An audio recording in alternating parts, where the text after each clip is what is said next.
اشتہاری کو state protocol ملتا ہے, اس سے پہلے کبھی نہیں ہوا. عدالت خود چل کر گئی, اسے پہیے لگے, پہیے بھی نہیں بلکہ رائے صاحب پیدل چل کر گئی,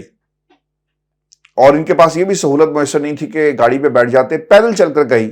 اور جا کر ان کے بایو میٹرک کرتے ہیں. وہی عدالت جس نے عمران خان کو احاطہ عدالت سے گرفتار کیا اور اس فیصلے کو اغوا نہیں بلکہ درست قرار دیا. رائے صاحب دیکھیں ہاشمی صاحب, جناب باجوہ کے سسر کے متعلق جو انکشاف کیا ہے خواجہ آصف نے, جناب باجوہ اس وقت آرمی چیف تھے, اور جناب باجوہ کے سسر جو کہ ایک ریٹائرڈ میجر جنرل, جن کے متعلق ہم نے اسی پروگرام میں بتایا تھا کہ جس وقت جناب باجوہ آرمی چیف بنے تو انہوں نے جناب باجوہ کی آرمی چیف کی پوزیشن سے بھی لامحدود فائدے اٹھائے. انہوں نے علیم خان صاحب کی ہاؤسنگ سوسائٹیوں میں گھر لیے, اور اسی طرح جناب باجوہ کے آرمی چیف ہوتے ہوئے صابر مٹھو نے بھی اپنے اثاثوں میں اضافہ کر لیا. اب چونکہ خواجہ آصف جو کہ وزیر دفاع بھی ہیں, اور اس سے پہلے خواجہ آصف جو آپ کی کٹ پتلی حکومت رہی, یعنی جب عمران خان صاحب کے خلاف رجیم چینج آپریشن کیا گیا اس وقت بھی وزیر رہے, تو اب انہوں نے یہ بات آشکار کر دی کہ ایک منتخب حکومت کے خلاف ایک میٹنگ کے اندر جناب باجوہ کے جو سسر ہیں جو کہ ایک ریٹائرڈ جنرل ہیں, وہ ایک منتخب حکومت کو گرانے کی سازش کر رہے تھے, اور جناب باجوہ کے ایما پر کر رہے تھے, جس میں اس وقت کے D G I S I جناب فیاض حمید بھی شامل تھے. اور یہ سیاسی سودا بازی کی جا رہی تھی, یعنی ایک طرف تو 22 کروڑ عوام نے اپنے ووٹوں سے الیکٹ کر کے عمران خان صاحب کو اور پی ٹی آئی کو حکومت میں بھیجا تھا, لیکن دوسری جانب جناب باجوہ اور جناب باجوہ کے سسر جو کہ ایک ریٹائرڈ جنرل تھے, وہ کچھ فائدوں کے عوض یہ کہہ رہے تھے کہ جناب باجوہ کو ایکسٹینشن دے دیں اور اس کے بدلے میں ہم فائدے آپ کو دیں گے. تو خواجہ آصف جو کہ اب حکومتی وزیر ہیں, سب سے پہلے تو میرٹ پر جی ایچ کیو کو اور آرمی چیف جناب آصف منیر کو اور فوجی قیادت کو یہ فیصلہ کرنا چاہیے کہ جناب باجوہ کے جو سسر ہیں ان کا کورٹ مارشل ہونا چاہیے, ان کا کورٹ مارشل ہونا چاہیے. اور اس آرٹیکل 6 نہیں ایسا, کورٹ مارشل آرٹیکل 6 بھی لگنا چاہیے. آرٹیکل 6 لگانے کے لیے ظاہر ہے کہ وفاق نے اس کو انیشیٹ کرنا ہوتا ہے, اور جو ملٹری کا ڈسپلن وائلیٹ ہوا ہے جس کے متعلق خواجہ آصف وزیر دفاع جو کہ ہے تو پاکستان میں سیریمونیل عہدہ ہے, لیکن آپ کی تمام افواج جو ہیں وہ سیکرٹری دفاع کے انڈر ہوتی ہیں, اور وزیر دفاع وزارت دفاع جو ہے اس کا انچارج منسٹر ہوتا ہے. تو جب وزارت دفاع کا انچارج منسٹر یہ کہہ رہا ہے کہ میرے ساتھ میٹنگ ہوئی ہے ایک ریٹائرڈ میجر جنرل کی جو کہ ایک حکومت کو, ایک منتخب حکومت کو الٹانے کی سازش کر رہا تھا, نہ صرف یہ سازش کر رہا تھا بلکہ پورا پلان بنا کے دیا, اس نے پورا پلان بنا کے یہ کہا کہ 6 ماہ میں آپ پنجاب حکومت لے لیں, 1 سال میں آپ وفاق کی حکومت لے لیں. کیوں؟ یہ ایک ملک جو 22 کروڑ عوام کا ہے, یہ ایک ریٹائرڈ میجر جنرل کی خواہش پر چلتا ہے کہ ایک ریٹائرڈ میجر جنرل 22 کروڑ عوام کے دیے گئے ووٹوں کو اٹھا کے باہر پھینک دے اور یہ کہے کہ میرے جو داماد ہیں اس کو آپ ایکسٹینشن دیں اور پھر جو مرضی لے لیں. حکومت آپ کو لگتا ہے رائے صاحب کہ نون لیگ کی اور فوج کی پوزیشن کمزور ہوئی ہے اس بیان کے بعد؟ نون لیگ خواجہ آصف جو ہیں, بلکہ ان پر بھی کاروائی ہونی چاہیے. یہاں پر تو کہا جاتا ہے نا کہ راہل جو ہے وہ فرنٹ مین نکلا رؤف حسن کا. رائے صاحب یہاں پر تو کئی فرنٹ مین بیٹھے ہوئے ہیں, فرنٹ مین خواجہ آصف فرنٹ مین ہی تھے جو نواز شریف کا پیغام لے کر آئے اور انہوں نے کہا کہ آپ کو ہم ووٹ دے رہے ہیں اور ہم آپ کی ایکسٹینشن کریں گے. تو رائے صاحب یہ تو مفادات کا کھیل ہے, اور مفادات کے اس کھیل کے اندر آرٹیکل 6 غداری کے مقدمات تو پھر ان کے اوپر, خواجہ آصف کے اوپر اور پھر ان لوگوں پہ بھی لگنے چاہیے جو سودے کر رہے ہیں. دیکھیں خواجہ آصف ایک سیویلین ہے, خواجہ آصف پر تو لگنا چاہیے, آرٹیکل 6 لگنا چاہیے, ان کے خلاف تو کارروائی ہونی چاہیے. لیکن سیویلینز کے خلاف پہلے بڑی کارروائیاں ہو چکی ہیں, لیکن سب سے پہلے تو فوج چونکہ یہ کہہ رہی ہے اور یہ دعویٰ کر رہی ہے فوجی قیادت اور اسٹیبلشمنٹ کی قیادت, اور جناب باجوہ بھی یہ دعویٰ کرتے تھے کہ فوجی قیادت اور اسی طرح اسٹیبلشمنٹ جو ہے یہ مکمل طور پر غیر سیاسی ہے. تو اب تو اگر یہ دعویٰ کیا ہو پی ٹی آئی نے, اگر یہ الزام لگایا ہو پی ٹی آئی نے, پھر تو کہا جائے کہ پی ٹی آئی اور اسٹیبلشمنٹ اس وقت تاثر یہ ہے کہ آمنے سامنے کھڑے ہیں, تو پی ٹی آئی کے اس الزام کی حقیقت جاننے کے لیے کوئی تحقیقات ہونی چاہیے. اب تو سٹنگ جو وزیر دفاع ہے جو کہ پوری طرح الائنڈ ہے اس وقت اسٹیبلشمنٹ کے ساتھ، جی ایچ یو کے ساتھ، فوجی قیادت کے ساتھ، جس کو فوجی قیادت کا اعتماد حاصل ہے، وہ ایک ریٹائرڈ میجر جنرل کے متعلق یہ گواہی دے رہا ہے. تو سب سے پہلے، کیونکہ اس میں یاد رکھیں ایک بہت اہم پوائنٹ یہ ہے کہ بے نظیر بھٹو صاحبہ کی حکومت گرانے کے لیے جن 4 ملٹری آفیشل نے سازش کی تھی ان کو سزائیں سنائی گئی تھی، اور ان کو سزائیں سنائی گئی، ان کو سزائیں بھگتنا بھی پڑی، ان کو جیلیں کاٹنی بھی پڑی. تو اس لیے سب سے پہلے تو اب یہ ضروری ہے کہ اگر اس ملک میں جمہوریت چلانی ہے، جو کہ پہلی جمہوریت نہیں عملی طور پر ماشاء اللہ لگا ہے، تو فوج یہ انیشیٹو لے تاکہ کبھی آگے جا کے کسی بھی سینئر ملٹری آفیشل کا کوئی داماد، کوئی اس کا سسر، کوئی اس کا سمدھی، کوئی اس کا جو رشتہ دار ہے، وہ آرمی چیف کے عہدے کا فائدہ اٹھاتے ہوئے اس طرح سے اپنے لیے مالی مراحت نہ لے. تو ایک تو جناب باجوہ کے جو سمدھی ہے ان کے خلاف بھی تحقیقات کرنی چاہیے، اور امیڈیٹلی یہ تحقیقات کرنی چاہیے. خواجہ آصف نے جو انکشاف کیا جناب باجوہ کے سسر کے متعلق، اور جناب باجوہ کے سسر کی جو ریٹائرڈ میجر جنرل ہیں ان کی سیاست میں انوالومنٹ تو ایک اوپن سیکرٹ ہے. اور دوسرا یہ کہ D G I S I اس وقت کے جو جناب فیض حمید، جو کہ اس وقت کے آرمی چیف جناب باجوہ کی ہدایات پر عمل کر رہے تھے، یہ یاد رکھیے گا کہ جو D G I S I ہوتا ہے اس کے نیچے ٹروپس نہیں ہوتے. D G I S I کے نیچے ٹروپس نہیں ہوتے. لوگ سمجھتے ہیں کہ آئی ایس آئی کا جو ہے یہ بہت انفلوئنس ہوتا ہے. آئی ایس آئی کا سیاست کے اوپر تو انفلوئنس ہوتا ہے. آئی ایس آئی اپنے طور پر کچھ ایکٹ نہیں کرتی. اگر وہ اپنے طور پر ایکٹ کرے تو اس کے نیچے ٹروپس نہیں ہوتے. آپ کو یاد ہوگا کہ آئی ایس آئی کے چیف کو نواز شریف نے جب مشرف طیارہ سازش کیس تھا تو اس وقت آئی ایس آئی کے چیف کو آرمی چیف بنانے کی کوشش کی تھی، لیکن ان کے نیچے ٹروپس نہیں تھے، تو آرمی نے اٹھا کے ان کو باہر پھینک دیا تھا، اور سابق صدر پرویز مشرف نے ٹیک اوور کر لیا تھا. ایک غیر آئینی مارشل لا لگا دیا تھا. نون لیگ کی حکومت غیر آئینی اقدامات بھی کر رہی تھی، غیر مقبول بھی تھی، لیکن اس کے باوجود کسی بھی آرمی چیف کو یہ اختیار نہیں ہے کہ وہ مارشل لا لگائے. وہ بھی ایک غیر آئینی مارشل لا تھا، اور اس وقت بھی آئی ایس آئی چیف کے نیچے چونکہ ٹروپس نہیں ہوتے تو نواز شریف کا وہ ایڈونچر کامیاب نہیں ہوا تھا. اسی طرح جناب فیض حمید جو کچھ کر رہے تھے وہ اس وقت کے آرمی چیف جناب باجوہ کے کہنے پر کر رہے تھے، لیکن سٹل یہ ان کے حلف کی خلاف ورزی ہے، اور جناب فیض حمید سے بھی تحقیقات ہونی چاہیے. مجھے اگر آپ اجازت دیں ایک تصویر بھی رائے صاحب آئی تھی جب D G I S I تھے، تو ان کے اوپر تو یہ الزام تھا کہ یہ عمران خان سے بہت زیادہ ملتے ہیں. آپ کو یاد ہے فیض حمید صاحب کے بارے میں، اور یہ کنٹرول نہیں ہوتے. تو پھر باجوہ صاحب نے کیا کیا، وہ گئے آئی ایس آئی کے ہیڈ کوارٹر اور وہاں پر جا کر انہوں نے ایک تصویر بنوائی تھی. رائے صاحب آپ کو یاد ہے، صرف یہ پیغام دینے کے لیے کہ ہو از دا باس، اور وہ پھر تصویر کافی زیادہ سرکولیٹ بھی ہوئی. آپ نے جس کیس کا ذکر کیا رائے صاحب، یہ باقاعدہ چلا ہے، فوج نے اس کیس کو چلایا. جو لوگ اس کے اندر جن کو سزا ہوئی، supreme court uphold the conviction of ex army officers guilty of plotting to topple Benazir Bhutto's government in back in 1995، جس میں 2 لوگ ہیں جی. ایک تو کرنل محمد آزاد منہاس تھے اور کرنل عنایت اللہ خان ور اریسٹڈ، اور پھر یہ کیس بھی چلا. آپ میرا خیال ہے جس کیس کی بات کریں جس میں پیسے دیے گئے غالباً اور پیسے تقسیم کیے گئے. اب رائے صاحب جی پیسے تقسیم بھی کیے گئے، لیکن میں اس کیس کی نہیں، اسی کیس کی بات کر رہا تھا جہاں پہ ان کو جیلوں میں بھی جانا پڑا اور سپریم کورٹ نے اس فیصلے کو برقرار بھی رکھا. تو اگر یہ 90 کی دہائی میں جب نہیں، ایک چیز میں اس میں ایڈ کر دوں، چونکہ یہ کام ہوا ہے سپریم کورٹ میں، کیا تحریک انصاف یا پھر کوئی بھی پرائیویٹ اپنے طور پر سپریم کورٹ کا دروازہ کھٹکھٹا سکتا ہے کہ جی وزیر دفاع نے اسٹیٹمنٹ دی ہے اور حکومت کو ٹوپل ڈاؤن کرنے میں ان لوگوں کا ہاتھ تھا، اور دعوے کیے جا رہے ہیں، چونکہ جنرل فیض حمید یا باجوہ صاحب تو نہیں بول رہے، لیکن جو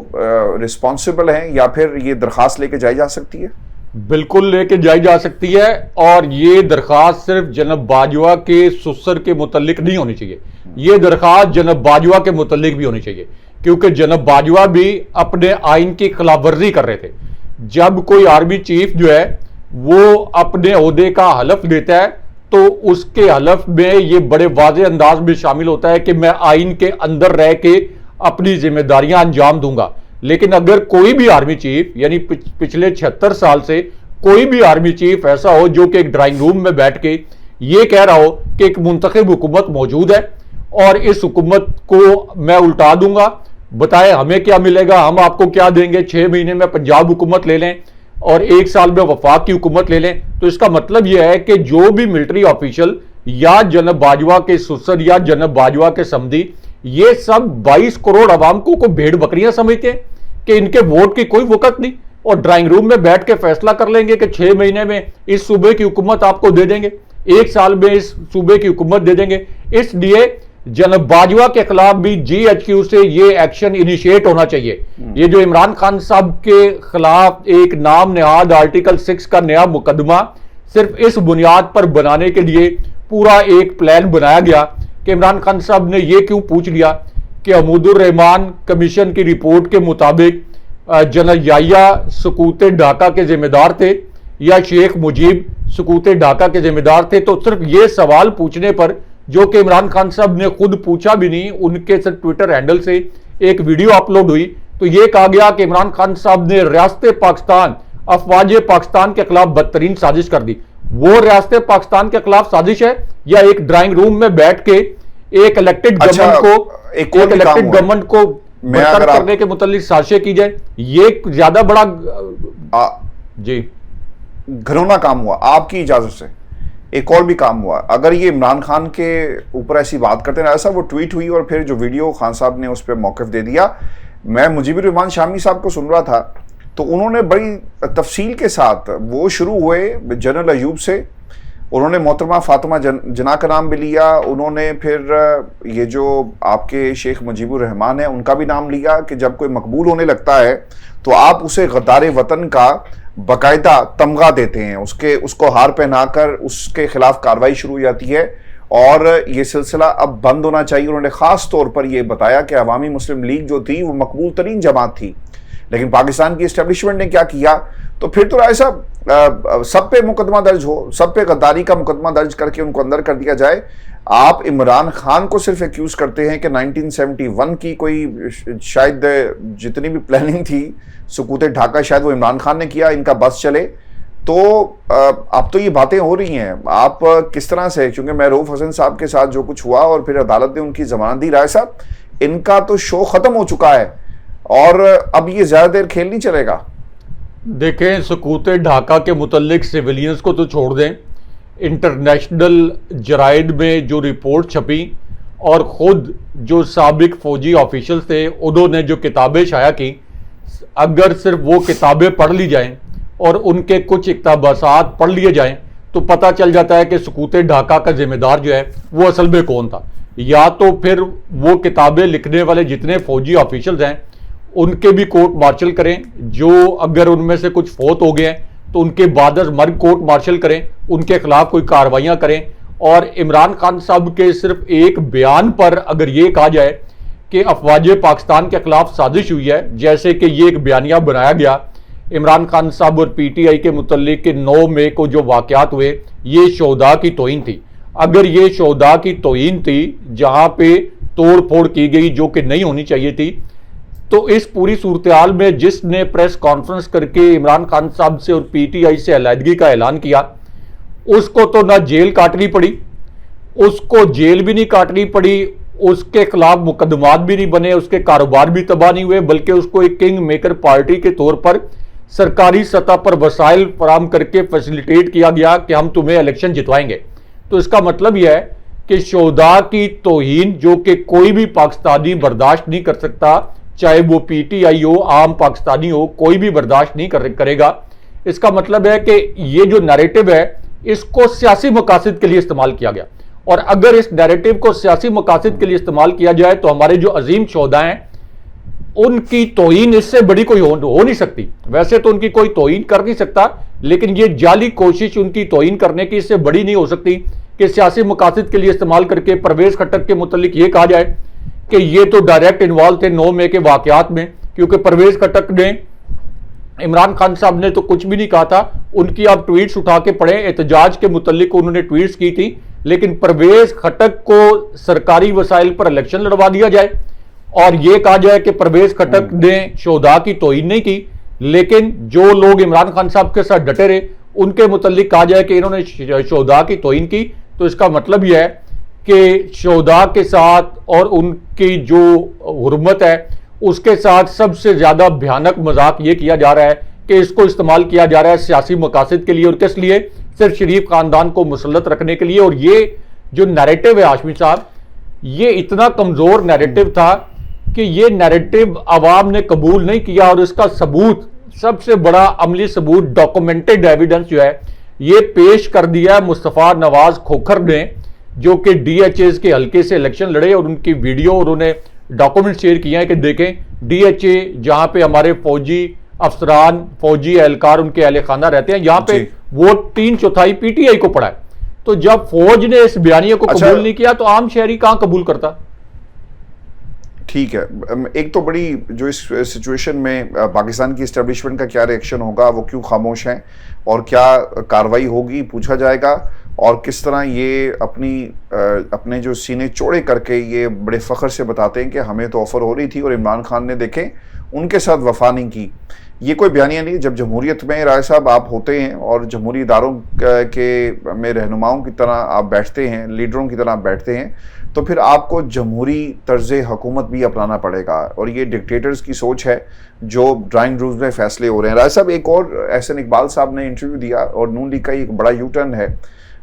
وہ کیا کہتے ہیں کہ پی ٹی آئی کی موجودہ سیاست پاکستانی ریاست کے مفادات پر براہ راست حملہ ہے۔ ایسا طرز سیاست رکھنے والی جماعت کو کسی جمہوریت میں سیاسی کردار کی اجازت نہیں دی جا سکتی۔ جس طرز سیاست پر پاکستان تحریک انصاف کھڑی ہے، وہ نہیں سمجھتے کہ اس طرز سیاست کے ساتھ امریکہ اور برطانیہ جیسی جمہوریت میں بھی کسی ایسی جماعت کو سیاسی کردار کی اجازت دی جائے گی۔ پاکستان تحریک انصاف پر پابندی لگے یا نہ لگے، ایک بات طے ہے کہ وہ اس وقت ریاست کے مفادات پر براہ راست حملہ آور ہے۔ پی ٹی آئی نے 9 مئی کو کچھ کیا، اور اگر امریکہ اور برطانیہ میں بھی جتھے ایسی کارروائی کرتے ہیں تو انہیں رعایت نہیں دی جاتی، جیسے امریکی کانگریس پر حملے میں ملوث افراد کو 14 سال سزا سنائی گئی۔ اگر کوئی سیاسی جماعت ملک کے مفادات کے خلاف کام کرتی ہے اور کام کرتی پائی جائے اور غیر ملکی امداد لے رہی ہو، تو پاکستان کے آئین اور قانون میں اس کا ایک واضح طریقہ کار وضع ہے۔ سیاسی جماعت پر پابندی صرف حکومت کی خواہش پر نہیں ہو سکتی، بلکہ حکومت کو اپنے اس عمل کی اعلیٰ عدالت سے توثیق بھی لینا ہوگی۔ اب رائے صاحب، اعلیٰ عدالتوں پر معاملہ ڈال دیا گیا، اور پھر ایک اور انہوں نے بات کہی کہ ریاستی ادارے جب سمجھیں گے تب پابندی لگائیں گے۔ یہ جو $100 آیا رائے صاحب، $200 آیا، اس سے ریاست کے خلاف کیا کام ہوتا ہے؟ اور یہ فیصلہ پاکستان کی اب اسٹیبلشمنٹ یعنی ڈنڈے نے کرنا ہے کہ عمران خان پر پابندی لگانی ہے۔ آرٹیکل 6 لگے گا، کارروائی ہوگی، قاسم سوری کے خلاف کارروائی ہوگی، محمد عارف علوی صاحب کے خلاف کارروائی ہوگی۔ یہ فیصلہ اب نون لیگ کے ہاتھ سے نکل گیا ہے۔ دیکھیں ہاشمی صاحب، یہ جو خبر آپ نے پڑھی اس کے اندر 2 اہم خبریں ہیں۔ سب سے پہلے تو احسن اقبال کو اپنے فیکٹس جو ہیں وہ ٹھیک کر لینے چاہیے۔ جو انہوں نے یہ کہا کہ سابق صدر ٹرمپ کے دور میں جو واقعات ہوئے اس کے بعد کچھ لوگوں کو 14 سال سزا سنائی گئی، ان کی اطلاع کے لیے عرض ہے کہ سابق صدر ٹرمپ کو ایک ریاست کی سپریم کورٹ نے جب الیکشن لڑنے کے لیے نااہل قرار دیا، تو اس کے بعد جو وفاقی سپریم کورٹ ہے، کیونکہ ریاستوں کی اپنی سپریم کورٹ ہے، جو وفاقی سپریم کورٹ ہے اس نے اس فیصلے کو اٹھا کے کوڑے دان میں پھینک دیا، اور اس سپریم کورٹ نے جب اس فیصلے کو کوڑے دان میں پھینکا تو اب جو اس وقت سچویشن ہے وہ یہ ہے کہ جو صدر بائیڈن ہے وہ اگلے الیکشن میں صدر ٹرمپ کے مقابلے سے دستبردار ہو گئے، اور صدر ٹرمپ کی پارٹی کے وہ لوگ جو کہ ان کے حمایتی تھے، جو کہ پرتشدد واقعات میں ملوث تھے، ان کے خلاف تو کارروائی ہوئی، لیکن اس جماعت کے خلاف کوئی کارروائی نہیں ہوئی۔ کوئی ایسا ایکٹ نہیں ہوا کہ اس جماعت کے سینئر رہنماؤں کو پکڑ کے، جن کے خلاف کوئی ایویڈنس نہ ہو، ان کو جیل میں ڈال دیا جائے، ان کو ڈرل کیا جائے، ان کے گھروں پر چھاپے مارے جائیں، ان کے گھر کی خواتین کو ہراساں کیا جائے، ان کے کاروبار تباہ کر دیے جائیں، اور یہ کہا جائے کہ چھوڑو صدر ٹرمپ کا ساتھ، چھوڑو ان کی پارٹی، ورنہ ہم تمہیں تباہ و برباد کر دیں گے۔ کوئی ایسا نہیں ہوا کہ ان کی جماعت سے انتخابی نشان چھین لیا گیا ہو، سپریم کورٹ کو اسٹیبلشمنٹ کی باندی بنا کر، اور جسٹس فائز عیسیٰ جیسے جو جج ہیں جو کہ سپریم کورٹ کے ایک حقیر سے ایجنٹ کے طور پر جمہوریت کے ایک گلا گھوٹنے والے کردار کے طور پر سامنے آیا ہے، تو ایسا کوئی کام نہیں ہوا۔ اس وقت جس وقت ہم بات کر رہے ہیں، میں خود اس وقت 2-3 انٹرنیشنل اسائنمنٹس کور کرنے کے لیے نیو یارک میں موجود ہوں، تو اس وقت تو سرویز بھی یہ آ رہے ہیں کہ سابق صدر ٹرمپ جو ہیں وہ یہ الیکشن جیت سکتے ہیں اور الیکشن جیتنے کی پوزیشن میں۔ ظاہر ہے کہ اگر اس قسم کی کوئی تبدیلی آئی تو اس کا پاکستان کے حالات پر بھی، پاکستان کے سیاسی حالات پر بھی بڑا گہرا اثر پڑے گا۔ تو احسن اقبال جو کہ ایک جعلی ارسطو بنے ہوئے ہیں، کیا ان کو یہ حقائق معلوم نہیں ہے؟ کس طرح سے لوگوں کو گمراہ کر رہے ہیں؟ پاکستان میں لوگوں کو چونکہ حقائق تک بہت زیادہ رسائی بھی نہیں ہے، اور احسن اقبال جیسے لوگوں کو لانچ کر کے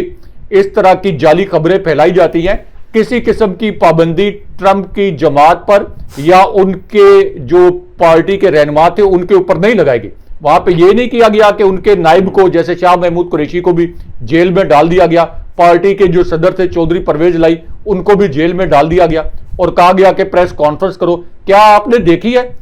کہ کوئی پریس کانفرنس یہاں کوئی اسٹیبلشمنٹ نے صدر ٹرمپ کے ساتھیوں سے کروائی ہو کہ آپ ان کے خلاف پریس کانفرنس سے شروع کر دیں؟ تو اس لیے ہاشمی صاحب یہ تو موازنہ بنتا نہیں۔ یہ احسن اقبال نے یہ مثال دے کے نون لیگ کا اسٹیبلشمنٹ کا جو کیس ہے جو کہ عوام کے سامنے رکھا گیا تھا اس کو کمزور کر دیا ہے۔ دوسرا یہ کہ احسن اقبال نے بڑی مہارت کے ساتھ، مہارت کا لفظ تو پازیٹو معنوں میں استعمال ہوتا ہے، بڑی عیاری اور مکاری کے ساتھ تحریک انصاف، چالاکی، مکاری اور عیاری کے ساتھ تحریک انصاف پر پابندی کا جو موو ہے اس کو تھوپ دیا اسٹیبلشمنٹ کے سر پر۔ یعنی وہ خود بری و ذمہ ہو رہے ہیں یہ تاثر دینے کے لیے، کیونکہ بڑی تنقید ہو رہی تھی کہ سب سے مقبول جماعت کو کیسے بین کیا جا سکتا ہے، اور تنقید ظاہر نون لیگ پر بھی ہو رہی تھی، تو انہوں نے بڑی عیاری کے ساتھ یہ کہہ دیا کہ ہم تو پی ٹی آئی کو بین نہیں کر رہے، یہ ہمارا فیصلہ نہیں ہے، یہ تو فوجی قیادت کا فیصلہ ہے، فوجی قیادت جب مناسب سمجھے گی تحریک انصاف کو بین کر دے گی۔ یہ وہ سازش ہے، یہ وہ سازش ہے جس کے متعلق عمران خان صاحب نے ابھی ریسنٹلی اپنی میڈیا ٹاک میں کہا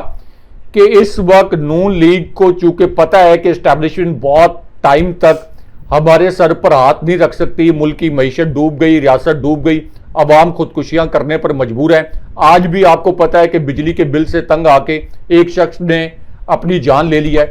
تو اسٹیبلشمنٹ اس پوری صورتحال میں کتنے عرصے تک عوام کی تنقید برداشت کرے گی اور کتنے عرصے تک اس نالائق اور نائل حکومت کو سپورٹ کرے گی؟ تو اس لیے اب ان کی پوری کوشش ہے، یہ ایک بڑی ڈیزائن کے تحت یہ کوشش کی جا رہی ہے۔ آپ بار بار میں یہ کہہ رہا ہوں عرفان صدیقی کے ٹویٹس پڑھیں تو احسن اقبال نے بھی یہی کوشش کی کہ یہ سارا ملبہ اسٹیبلشمنٹ پر ڈال دیں، پی ٹی آئی اور اسٹیبلشمنٹ کو لڑائیں، اور ہمارے سر کے اوپر یہ اس سے پہلے بھی ہوا تھا۔ آپ کو یاد ہے کہ جب انہوں نے کہا تھا جویل لطیف نے کہ ہمیں بتا دیں کہ 9 مئی والوں کو آپ نے ہار پہنانے ہیں یا ہتھکڑیاں ان کے ہاتھوں میں ہوں گی، یا ہمیں بتا دیں، اور وہ اکساتے رہے۔ آپ نے ایسا، مجھے ایسا لگتا ہے کہ معیشت کی کارکردگی ان سے سنبھالی چونکہ نہیں گئی، معیشت نہیں سنبھالی گئی، تو یہ بھی اس کے اندر ایک ایلیمنٹ ہے کہ عمران خان کے مقدمات، عمران خان کی پر تنقید، پابندی اور دیگر معاملات کا جو بازار انہوں نے گرم کیا ہوا ہے، اس سے ان کے اصل کارکردگی چھپتی ہے۔ اور آج تو رائے صاحب پاکستان کے اندر اگر یہ واقعہ برطانیہ میں ہوا ہوتا یا امریکہ میں تو مجھے یقین ہے کہ وہاں کی ہیڈ لائنز یہ ہوتی کہ ایک نوجوان نے خودکشی کر لی اور اس کو وابڈا والا دھمکا رہا تھا کہ تم بجلی چوری کر رہے ہو۔ راجہ صاحب ہمارے نوجوان خودکشیاں کرتے ہیں، ایک عورت نے نالے میں چھلانگ لگا دی اس لیے کہ اس حکومت کے گندے کرتوت ہیں، اور چھلانگ اس لیے لگائی کہ وہ بجلی کا بل زیادہ آ گیا۔ ایک باپ نے غربت سے تنگ آ کر اپنی 2 بیٹیوں کو رائے صاحب ذبح کر دیا، اور اسی طرح کا ایک واقعہ گجرانوالہ میں ہوا، گجرات میں ہوا، جہاں پر بھائی نے بھائی کو قتل کر دیا، اور یہ حکومت کہتی ہے کہ سب اچھا ہے۔ میرا خیال ہے کہ یہ کارکردگی کو بھی چھپا رہے ہیں۔ دیکھیں ہاشمی صاحب، ان کی پرفارمنس کے متعلق جب بھی کوئی سوال کیا جائے تو سوال گندم جواب چنا، یہ 9 مئی کے واقعات کی گردان جو ہے یہ دہرانا شروع کر دیتے ہیں۔ اچھا، اب یہاں پہ مریم نواز کے متعلق بھی ایک اہم خبر ہے، کیونکہ مریم نواز جن کی وزارت اعلیٰ جعلی فارم 47 کی بدولت جو ہے یہ نام نہاد عارضی طور پر قائم تھی، ویسے تو یہ ایک بڑا نیریٹو بنایا گیا کہ مریم نواز کی گورننس دیکھیں, مریم نواز نے پنجاب میں بڑے کام کر دیے, ایک بارش ہوئی ہے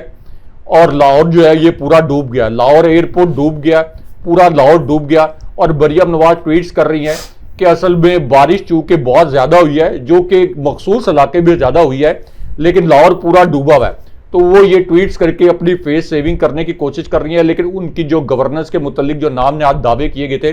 وہ دعوے بھی سارے جعلی ثابت ہوئے ہیں. اب اس پوری صورتحال میں مریم نواز کی جعلی جو فارم 47 والی حکومت ہے, اس کے خاتمے کے متعلق بھی ایک تاریخ دی گئی ہے کہ مریم نواز کی حکومت اس تاریخ تک ختم ہو جائے گی, کیونکہ ایک ایسی صورتحال میں جب یہ صدارتی آرڈیننس کے تحت الیکشن ٹرائیبیونل میں ریٹائرڈ ججز کو تعینات کرنے کا ایک پلان بنا چکے ہیں. آصف علی زرداری کا جو آفس ہے اس کو اس گھناؤنی واردات کے لیے استعمال کیا گیا ہے, اور دوسری جانب کچھ صحافیوں نے یہ دعویٰ بھی کر دیا کہ لاہور ہائی کورٹ کی جو چیف جسٹس ہیں یہ کچھ ریٹائرڈ ججز کو تعینات کرنے کے لیے آمادہ ہو گئی ہے. اپوائنٹمنٹ چیلنج ہو گئی ہے, ویسے سپریم کورٹ میں ان کی اپوائنٹمنٹ چیلنج ہو گئی ہے.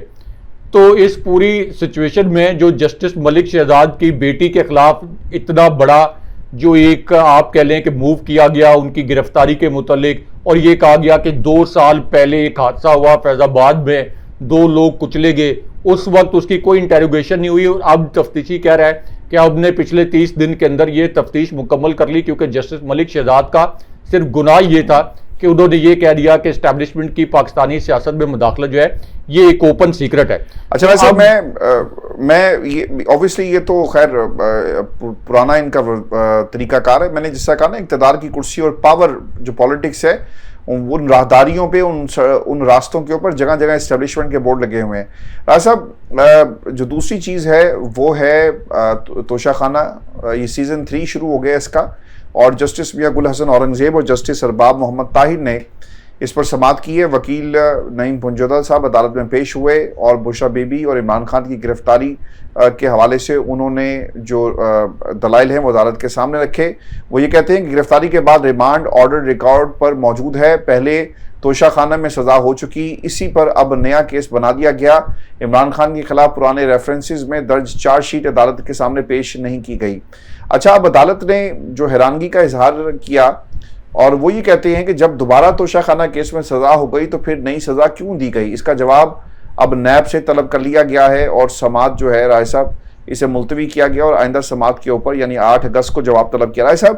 یہ بھی کیس اپنی موت مر رہا ہے. رؤف حسن صاحب کی ضمانت ہو گئی ہے رائے صاحب,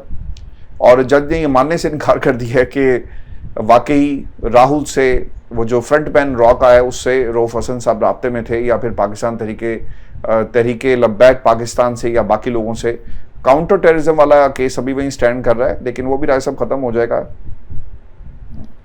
دیکھیں عاشور صاحب, ایک تو رؤف حسن صاحب کے متعلق کسی قسم کے شواہد نہیں تھے. ریاست نے اپنے منہ